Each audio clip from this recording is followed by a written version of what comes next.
నా శరీరం శిథిలమైనా సరే నా సంకల్ప శక్తి తల వంగదు అనే స్థిర సంకల్పుడు మహత్తరమైన సంకల్ప వ్యక్తిని నిరూపిస్తాడు.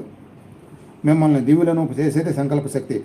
దాన్ని ఉపయోగించడం మానివేసినప్పుడు మీరు మర్త్య మానవులు అవుతారు. దేవుడి ప్రణాళికతో మనం జోక్యం చేసుకోకుండా ఉండాలంటే మనం మన సంకల్పాన్ని వినియోగించకూడదని చాలామంది అంటుంటారు. కానీ మనం వినియోగించడానికి కాకపోతే భగవంతుడు మనకు సంకల్పాన్ని ఎందుకు ఇచ్చినట్టు? ఒకసారి నేను ఒక వెర్రివాడిని కలిశాను. సంకల్ప శక్తిని వినియోగించినప్పుడు అది అహంకారాన్ని కలిగించింది కనుక దాని మీద తనకు విశ్వాసం లేదన్నాడు. నన్ను అడగించడానికి మీరు ఇప్పుడు చాలా సంకల్పాన్ని వినియోగిస్తున్నారు అని జవాబిచ్చాను. మీరు మాట్లాడడానికి దాన్ని వినియోగిస్తున్నారు. నించోడానికి కానీ, నడవడానికి కానీ, తినడానికి కానీ, సినిమాలకు వెళ్ళడానికి కానీ, నిద్రపోవడానికి కానీ సైతం మీరు మీ సంకల్పాన్ని వినియోగించక తప్పదు. మీరు చేసే ప్రతి పనిని మీరు సంకల్పిస్తారు. సంకల్ప శక్తి లేకపోతే మీరు